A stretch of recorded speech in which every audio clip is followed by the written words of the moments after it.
अस्सलामु अलैकुम व रहमतुल्लाहि व बरकातुह।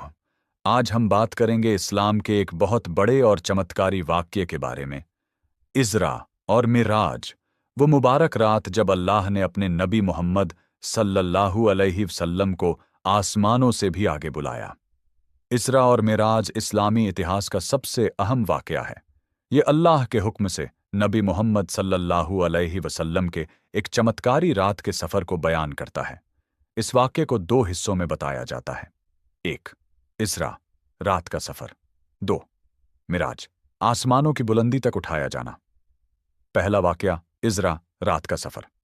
इस मुबारक रात में नबी मोहम्मद सल्लल्लाहु अलैहि वसल्लम को मस्जिद अल हराम, मक्का से मस्जिद अल अक्सा, बैतुल मुकद्दस, यरूशलम तक ले जाया गया। ये सफर सिर्फ एक रात में पूरा हुआ, एक खास आसमानी सवारी के जरिए, जिसे बुराक कहते हैं। मस्जिद अल अक्सा में नबी सल्लल्लाहु अलैहि वसल्लम ने सभी पिछले अंबिया की इमामत की, जो उनके बुलंद मकाम को दिखाता है। दूसरा वाकया, मिराज, आसमानों की बुलंदी तक सफर। मस्जिद अल अक्सा से नबी मोहम्मद सल्लल्लाहु अलैहि वसल्लम को 7 आसमानों के ऊपर उठाया गया। इस सफर में नबी सल्लल्लाहु अलैहि वसल्लम की मुलाकात कई अंबिया से हुई, जैसे हजरत आदम अलैहिस्सलाम, हजरत ईसा अलैहिस्सलाम, हजरत मूसा अलैहिस्सलाम, हजरत इब्राहिम अलैहिस्सलाम। 7 आसमानों से आगे नबी सल्लल्लाहु अलैहि वसल्लम सिदरतुल मुंतहा तक पहुंचे। ये वो मकाम है जहां कोई भी मखलूक पहले कभी नहीं पहुंची। वहां नबी सल्लल्लाहु अलैहि वसल्लम ने अल्लाह से बिना किसी पर्दे के बात की, जो एक बेमिसाल इज्जत है। नमाज का तोहफा इस मुबारक रात में मुसलमानों को जो सबसे बड़ा तोहफा मिला, वो है 5 वक्त की नमाज। पहले 50 नमाजों का हुक्म दिया गया था। नबी मूसा अलैहिस्सलाम के मशवरे पर नबी सल्लल्लाहु अलैहि वसल्लम ने कम करने की दुआ की।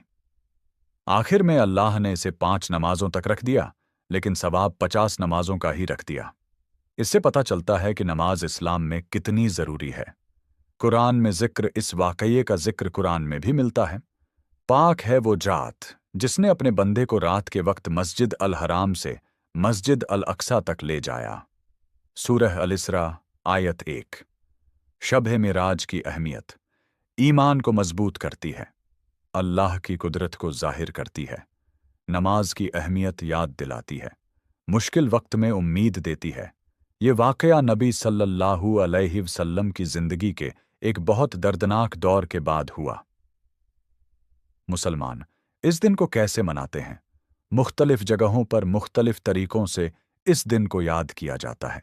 ज्यादा नफल नमाज पढ़ना, दुआ और इस्तिगफार करना, कुरान की तिलावत करना, नबी मोहम्मद सल्लल्लाहु अलैहि वसल्लम की जिंदगी को याद करना।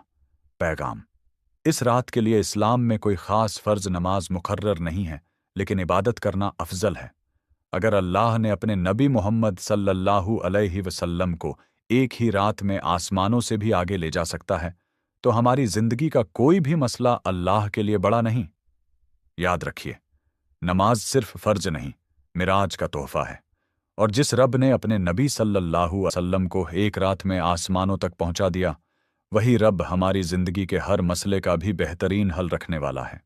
बस यकीन, सब्र और नमाज को मजबूत पकड़ लीजिए। अगर आपको ये पैगाम पसंद आया हो तो लाइक ज़रूर कीजिए, कमेंट में सुभान अल्लाह लिखिए, और ऐसे ही दीन और इल्म से भरे पैगामों के लिए हमारे चैनल को सब्सक्राइब करना बिल्कुल न भूलें। अल्लाह हाफिज।